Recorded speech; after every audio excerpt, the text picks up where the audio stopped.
My next guest is the founder of a specialized employer brand agency. He has partnered with many Fortune 500 companies across various industries to unearth, refresh, or amplify their employer brand. An EVP and employer brand expert, my next guest has a case study for almost every sector imaginable: banking, telco, airlines, retail, gambling, the list goes on. Tim Mundy, welcome to Talent Blazers. Thanks, David. Nice to be here, and looking forward to having a chat. Yeah, well, for those who are listening or watching, who are Digital Affair? Yeah, sure. So, well, I guess first I got a background in TA myself, so I come from the sort of internal talent acquisition world, done all the recruitment piece, way back when I used to do a bit of executive search as well, and then about 10 years ago, after some stints in gambling and the telco space, my one of my teammates at the time and now my business partner and I, we started Digital Affair. So we are very small team of consultants that work with very big brands, and it's mainly to really help people sort of research, define, articulate and then share their employer value proposition. So really, everything through from the R&D to the creative and the execution side. So we're kind of like a consultancy and a marketing and communications agency all in one. And I guess our main point of difference is that we've worked internally as well. So we've done sort of HR and talent acquisition roles, but we're also all marketers and digital people ourselves. And really, in that employer branding space, that's kind of quite complementary skill sets. And like you kind of mentioned, we lovely portfolio. We work with the biggest bank, biggest airline, biggest insurer, biggest retailer, biggest beverage company, the biggest tech companies, and then we also work with scale up, sort of Aussie unicorns, so big tech success stories doing interesting things. And then we get to work with some global brands as well, mainly sort of helping them localize their EVPs in Australia. So real mixed bag across all sorts of different industries, which keeps it fun and interesting for us as well. Never know who we're going to work with next. Yeah, also, I can't wait to unpack this episode. We're really going to be talking about how Digital Affair or Tim provides advice to get business cases over the line when they're thinking through at the very early stages of getting an EVP approved, so they can run that project internally. So we might just start off at the top. So you've been in assisting these incredible brands for 10 or so years, and you would have seen over the years things change a little bit. Maybe the person who initially approaches you to do an EVP. I was curious to know what your thoughts are on the evolution of the types of roles and people who are approaching you to work with Digital Affair. Yeah, great question.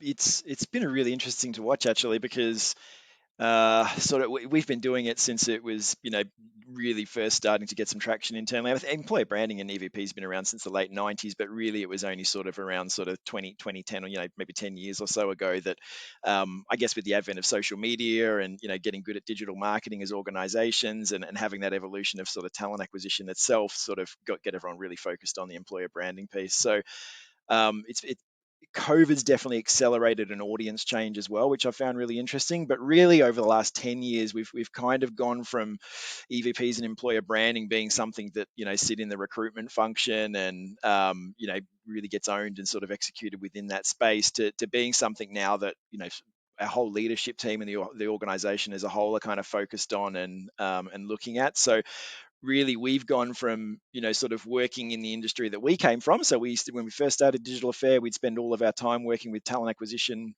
managers and leaders, and we're all focusing our employer branding efforts on the attraction piece, so getting out there and talking to candidates. I guess sort of over time that then sort of broadened and evolved to focusing on the internal piece as well. So we started looking at how we can use our EVPs for engagement and retention as well. And so our audience changed. We started working more broadly. TA would obviously be part of it, but we'd be working more broadly with heads of HR and looking at that, especially I guess as the people experience itself started to evolve too. So really working broadly with a sort of HR audience. Then that kind of broadened even more as the digital piece started to highlight that we were doing a lot of communication. So we're using all the different channels that the organization had, and the sort of comms team came on board. You touched on brand, and so obviously we'd be working with internal marketing teams, because we're, if you're a big company that sells products to consumers, it's highly likely your candidates and your customers are the same person. So our audience then expanded to include marketing. And so these days, it's quite common for our project teams to be made up of someone from marketing, someone from comms, TA, HR, corporate affairs, you name it. And There's a the other, tribe. I guess, yeah, absolutely. And it needs to be as well. Like, you really need to be a united tribe internally. We can't be working in silos with this type of stuff. And then the other really, I guess, big change we've seen the last couple of years off the back of COVID is, you really do have leadership's eye on this now. So more often than not, at the sort of beginning of things, when we're kind of building that business case internally, I'm getting opportunities to sit down with the CEOs and their direct reports to really kind of get everybody involved in these types of piece of work. So yeah, big sort of broad teams internally, and a lot of stakeholders interested in this space these days. And who would you say is waving the flag the highest within a company? Who are you being approached by? Yeah, I'd say comes from two ends. Definitely, just given the current market for talent, and what we're seeing in recruitment at the moment, with the scarcity and the difficulty to get talent and the competition that's out there, I'd say the people screaming the loudest are the recruitment teams, because they really need help and are trying to do anything they can to sort of help themselves, which has been I guess, good in a way in terms of getting that focus on the EB stuff.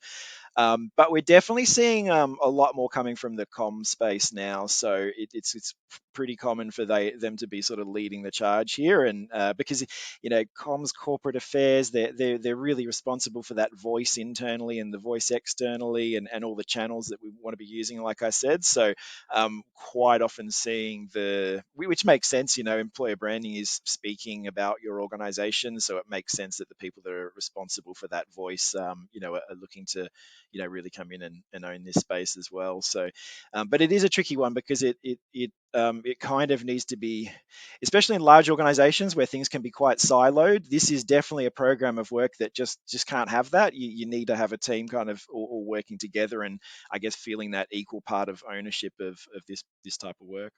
Okay, so there's two long poles in the tent: internal comms and recruitment, who are screaming out for people. I suppose they would be thinking about things slightly differently, and they might have different business cases that they're building. If you were to blend the two into one, how do you help companies advocate to bring those peoples together internally, and win a business case so that they can execute an EVP?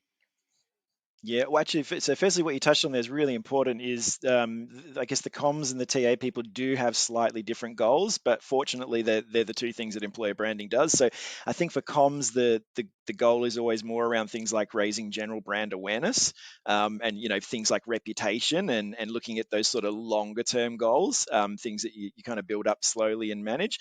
Whereas TAs looking for that immediate engagement, and hitting an audience sort of straight away with an outcome in mind of it could be increasing applications and hires and that sort of thing. So they're kind of quite complementary in that way, because any, I guess, good piece of branding work should look at immediate wins, and as well as the sort of long term stuff. And then, sorry, what was the what was the second part of your question there? It was more around how you go about building a business case. I'm assuming that you Yeah. assist them with a SWOT analysis, and there's various bits that you sort of point them in the right direction in terms of thinking backwards on what a successful project looks like some sort of, I'm sure there's many metrics of ROI. Which ones are the ones that you're advocating for? Yeah, absolutely. So, because we do spend quite a long time usually working at the sort of business case stage of things, because typically by the time people get to us, if it's comms or TA, they're really knowledgeable of what this stuff, is all about and what they're looking to achieve with it. But quite often, there's a need to really get the business to sort of come on the journey and be educated on this stuff early on as well. So we actually usually can spend quite a few, bit of time helping kind of build up that story internally and educate people. And so the way we kind of do that is, typically there's a lot of data and metrics and insight sitting across both the candidate and people experience, and that can kind of paint a picture for an organization and build that business case. So we'll often start by doing a bit of a review that, I guess, people like marketing and our leadership teams can relate to. So we'll look at things like I said, like awareness, for example. So we'll look at, well, how many people are currently following us on LinkedIn, and what kind of engagement are we getting with our content, and how does that compare to other employer brands that we might be competing with. We'll look at things like Glassdoor, especially because it's pretty clear that there's a rating system there, and again, we can sort of compare how we're rating for things like our recruitment process, but also the benefits that you offer and what it's like to work for your organization, and we can compare that. And generally, we like to sort of look at things like that, because then we can really take some hard and fast sort of metrics to a leadership team, and sort of, that's what they want to see. They want to see numbers and justification. So there's a lot of that type of stuff out there. So we'll kind of look at all that sort of external brand stuff, and get a sense of how we're stacking up there. If we're doing enough storytelling, again, giving people a look into our organization. So we'll highlight that. We can look at things like the EVPs of competitors, and what they're claiming to sort of offer and promise versus what we might be offering and promising as an organization. And then we also look at sort of what's the result of all of that. So we'll look at things like your talent acquisition dashboard, and we'll say, well, what's our current cost per hire and time per hire, and we look at things like quality of hire and diversity of hire, offer acceptance rates. So we're obviously aware there's lots of different metrics coming out of our applicant tracking system. So we'll kind of look at the efficiency, sort of side of things there as some sort of reflection of, how, if we're attracting the right people or not. And then we try to look at the internal metrics as well. So we look at things like employee engagement. Because a lot of the time an organization will get to us knowing that they're a great place to work, but really just wanting to build the business case to go out and share the story about that. And so quite often what we'll do is look at, well, you've got really engaged people. They're telling you they love working for you. All we're trying to do with this piece of work is share some of that advocacy. So a lot of the time we're actually just trying to point out that you're a great place to work, and you're just simply, not sharing that enough. So yeah, we look at everything from sort of external digital metrics to talent acquisition or candidate experience metrics to what does that all result in terms of our people's own progression, succession, engagement, retention, and those sorts of things. So there's a lot there to look at. Yeah, and in terms of expected time, like if you've got an engaged person or people on the other side of the fence, really wanting to get a project underway, and you're taking them through the process of building that business case, how much time should they be thinking about dedicating to this before they get something Yeah, back? time is a good one to think about, because typically if someone comes to us wanting to work on their EVP, they probably want to be out there doing employer branding yesterday. They've come to us because they've got challenges, and it's worth knowing that if you're really going to go down a robust path of researching and developing your EVP, it really can take a little bit of time, especially for the really big organizations where you're trying to get across everybody in your research, and you've got to do a lot of influencing internally, and you have lots of stakeholders. So really, it could take anywhere from sort of 3 to 6 months to do your EVP, depending on the organization. We'll always say, look, we can probably move faster than the client itself. So it's sort of up to the organization and how long they normally take to do things. So what we sort of say is, given that's the case, but that doesn't really sort of help your recruitment team today, we always try to, make sure people understand you can still be doing employer branding today. Yeah, You cool. can really, What are you can some of the start. Yeah. some of the things they could be doing instead of waiting that duration? Because I can imagine recruitment teams going, well, maybe being put off by waiting for 3 to 6 months. Yeah, absolutely, and rightly so. They've got a lot of roles to fill. So, really, EVP or no EVP, what you want to be doing is just giving people a window into your organization. So, what you can be doing today is thinking about probably two things: is one is what's my organization doing and sharing and saying. So if you've got access to your, say, LinkedIn page, or you might have some other social pages, really thinking about just starting to post more consistently and constantly, out through those pages, and in particular making sure you're sort of sharing things about your people's stories and what's happening inside your organization. It's just about being sort of honest and authentic in that way as well, and sort of saying, here's a bit of a window in. And then the other thing you want to, so thinking about producing maybe monthly content calendars, and putting a bit of a rhyme and a reason around that. What's my current talent acquisition demand? If I'm looking for a lot of engineers, why don't you just start posting some stuff about your engineering team and pointing to the people that are in it and sharing their stories. And so there's that sort of thing. And then I guess the other immediate thing you can really do is activate your people too. If you work in recruitment, you know how to build a LinkedIn profile, and you know how to share things online. So sit your hiring managers down ASAP. They don't know necessarily everything that you do. So sit them down, show them how to use LinkedIn, show them where you're posting your jobs, show them how to share some things, maybe point out that you have a referral program if they don't already know about it, and get them to share that with their teams, and really just try to activate some advocacy as soon as possible. So speaking as a brand, raise that brand awareness, getting your people to advocate, that addresses the immediate sort of TA needs. And then I guess probably the other thing you want to do straight away is really try to get your house in order. So if you're going to go down this path of sharing content and inviting people back to your careers site, or wherever you want to send them, and if you're going to ultimately have an EVP that hopefully is going to raise your engagement with your brand, I'd be immediately looking as well at what does a candidate experience look like. It's not to say you've got to pick it apart with a fine tooth comb, but just looking at, okay, what is my time to hire? Is there any particular roadblocks in my candidate experience that blow out the timing of it? Do I have too many steps in that process compared to my competitors? Just trying to make some quick adjustments to that candidate experience. And that goes for your website as well. Is it easy to find jobs on my website? Is there content on there for people to engage with? So really you can get a lot of quick wins by just focusing on what I'm posting on my pages, whether my people are sharing my content or not, and do I have my house in order from a candidate experience perspective. And that gets the ball rolling. And obviously you learn from that as well whilst you're then developing your EVP, so you can start to see what type of employer branding things work for your organization for when you're ready to go, a lot bigger, because you've got your kind of EVP messaging. So really what that all comes down to then is, storytelling is a big part of that too. So, finding stories, curating and articulating those stories, and then sharing them as well. Yeah, they're massive advocacy pieces, they are very helpful. People are very engaged with them. We see them all the time as well. So really good advice, Tim. You got a lot of advocacy and repeat business at Digital Affair, knowing your business.